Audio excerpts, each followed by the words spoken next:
Ela já foi chamada de a menina dos olhos do Silvio Santos, a jornalista que falava que ninguém tinha coragem, que virou símbolo de uma época em que o público queria ver alguém enfrentando o sistema de peito aberto. Só que o tempo passou e aquela Raquel Scheherazade, firme, corajosa e polêmica, parece ter se perdido no caminho. De musa da direita, a figura apagada na Record, passando por reality show, polêmicas na justiça e até declarações sobre crises financeiras. O que aconteceu com a mulher que um dia já foi a voz mais temida do telejornalismo brasileiro? Como que alguém que conquistou o país pela coragem acabou virando motivo de processos e desconfiança? Nesse vídeo de hoje a gente vai entender como que a queridinha do Silvio Santos acabou com a própria carreira. Eu sou o Marcelo Milos e depois da vinheta eu te conto.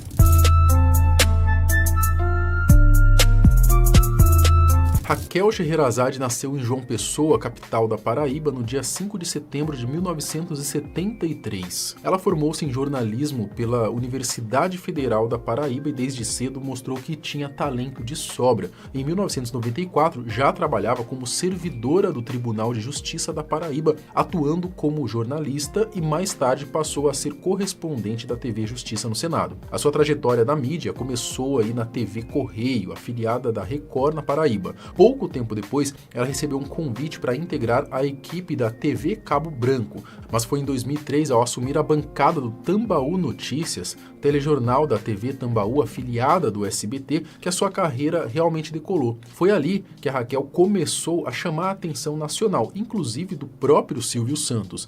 Ela ficou conhecida por seus comentários diretos e muitas vezes polêmicos sobre temas variados. Mas o que mudou tudo foi um editorial sobre o carnaval, uma festa amada por muitos, só que a Raquel, ela criticou duramente. Em 2011, logo após o feriado, ela afirmou que o país tinha problemas muito mais sérios a resolver do que celebrar. Falou com firmeza, citando inclusive o escândalo do Mensalão. A postura corajosa e a maneira incisiva de se expressar, conquistaram parte do público, que via nela uma voz diferente, alguém que dizia o que muitos pensavam, mas poucos tinham coragem de falar. Agora que a maquiagem manchou, as máscaras caíram e a folia terminou, agora que o efeito inebriante do carnaval já passou, é hora de viver a vida real, porque o País das Maravilhas só existe mesmo na literatura de Lewis Carroll, o autor de Alice.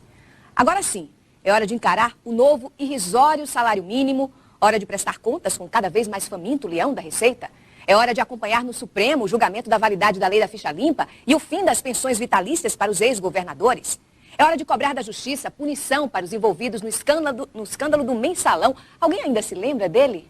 Agora que passou o carnaval, é hora de exigir do Congresso a votação da tão adiada reforma política.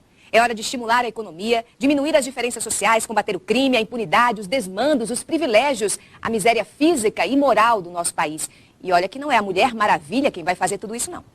Agora que o carnaval terminou, que tal tentarmos fazer do Brasil o país da verdadeira alegria?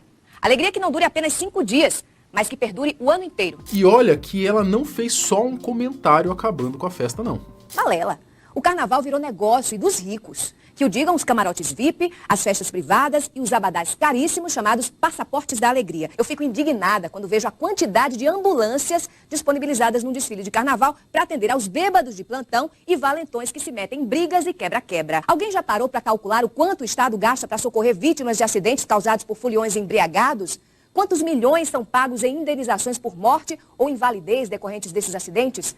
Quanto o poder público desembolsa com procedimentos de curetagem que muitas jovens se submetem depois de um carnaval sem proteção que gerou uma gravidez indesejada? Essa coragem e indignação fizeram a Scheherazade ganhar novos fãs em todo o país. A partir desse episódio, ela foi convidada ou promovida por Silvio Santos para integrar a programação do SBT em São Paulo. A Raquel ainda teve uma despedida emocionante na TV Tambaú, onde ficou evidente o respeito que todos tinham por ela. Raquel, que vimos casar, ter filhos, que sorriu, chorou e brigou pela qualidade, pelo jornalismo sério, pelo jornalismo imparcial, que esteve ao lado da equipe por 8 anos. Então estamos felizes sim, Raquel, pelo reconhecimento, pela sua conquista, por saber que ainda vale a pena ser honesto, ético, justo, por valer a pena uma pessoa ter caráter e, acima de tudo, acreditar em Deus, na família, na vida. A verdade é que Silvio Santos, esperto como sempre, viu em Scheherazade exatamente o que o público queria. Alguém que falava sem medo, sem filtros e que não passava pano para bandido, né? Mesmo quando o bandido estava lá em Brasília. A Raquel foi então contratada para apresentar o SBT Brasil ao lado de José Nascimento e rapidamente se tornou uma das figuras mais marcantes do telejornalismo brasileiro. No auge, seus editoriais viravam assunto em todo o país. Quando muitos jornalistas optavam por discursos cheios de cautela e correção política, né, a Raquel era a única que parecia ter coragem de tocar em temas espinhosos. Ela criticava a corrupção, a violência, os políticos e até o próprio sistema de justiça. O público adorava e o SBT colhia os frutos em audiência. Era o auge de Scheherazade. O marginalzinho amarrado ao poste era tão inocente que, em vez de prestar queixa contra os seus agressores, ele preferiu fugir antes que ele mesmo acabasse preso. É que a ficha do sujeito está mais suja do que pau de galinheiro. A rejeição da PEC 33 é prova de que os senadores, ou parte deles, ou a maioria deles até, estão em discordância com os anseios da população. É sinal de que, em matéria de justiça, o Brasil segue na contramão de países civilizados e evoluídos, insistindo no caminho do retrocesso e da impunidade. A jornalista de João Pessoa, que dizia que ninguém mais tinha coragem, acabou se tornando uma espécie de protegida do próprio Silvio Santos, que adorava o seu estilo direto. Além disso, Raquel virou uma queridinha do público mais conservador, que via nela uma voz firme em meio à imprensa tradicional. Mas aquele mesmo tom afiado que a levou ao topo, em algum momento também começou a pesar contra ela, e foi exatamente isso que aconteceu. O pior é que depois desse episódio, Scheherazade começou a mudar, e muito, o seu comportamento. A mudança. O sucesso de Raquel não passou despercebido. Enquanto boa parte do público aplaudia sua coragem, algumas figuras poderosas começaram a se incomodar. Havia também quem achasse que ela pegava pesado demais nos comentários. Tudo isso acabou gerando dor de cabeça para o SBT, que passou a podar um pouco o estilo incisivo da jornalista. Tanto que a emissora decidiu retirar do jornal o espaço em que ela dava sua opinião sobre os fatos mais relevantes. Mesmo assim, Raquel continuou sendo um dos nomes mais fortes do canal. Ainda arriscava um ou outro comentário, mas aos poucos foi perdendo aquela essência que a tornava única. Com o tempo, o seu discurso ficou mais ameno, principalmente em temas como criminalidade política, justamente aqueles em que antes ela não poupava as palavras. Parecia que Raquel estava tentando se afastar do rótulo de jornalista da direita, e isso aconteceu justamente entre 2016 e 2018, quando Bolsonaro ganhou força e o país mergulhou de vez na polarização política. Foi nesse momento que ela começou a dar sinais de mudança. O público que a admirava não entendeu essa virada. Para muitos, parecia que ela tinha se rendido ao mesmo sistema que sempre criticou. A mulher firme e convicta começou a soar contraditória. E o pior, dentro do próprio SBT, o clima já não era mais o mesmo. A relação com a direção azedou e o distanciamento de Silvio Santos ficou evidente. Em 2020, segundo ela, a demissão veio de forma fria, por e-mail. A partir daí, a queda foi rápida e dura. A queda.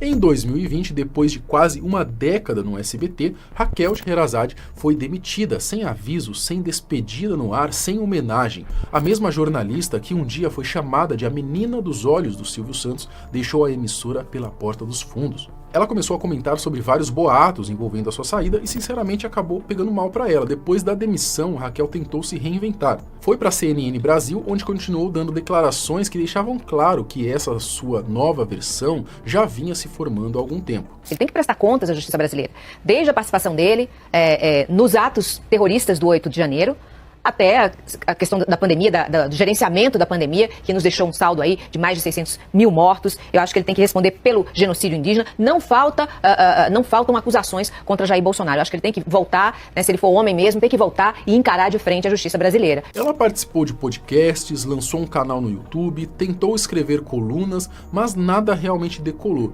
Depois da demissão, Raquel ainda entrou na justiça contra o SBT, acusando a emissora ali de censura e assédio moral e fraude. Também processou Silvio Santos por um comentário feito por ele durante o Troféu Imprensa de 2017. E por pouco, ela não saiu milionária dessa história. O processo chegou a andar bem, mas o SBT recorreu ao STF e foi aí que os ministros acabaram com as chances da Raquelzinha faturar um dinheiro fácil. Raquel Tudo bem, patrão? Mas você não consegue falar uma frase sem se meter em política? Eu tava quietinha, você me catucou. Eu não catuquei nada. Falou. Mas você sabe que você logo, infelizmente, você vai ter que trocar de estação porque eu estou em negociações com Fernando Collor e Dilma. Nossa, Rousseff. não vai dar audiência? Vai, os dois vão fazer o SBT Brasil. Você começou a fazer comentários políticos no SBT e eu pedi para você não fazer mais, né? Porque não pode fazer não, porque você foi contratada para ler notícias, não foi contratada para dar a sua opinião. Em breve ela vai dizer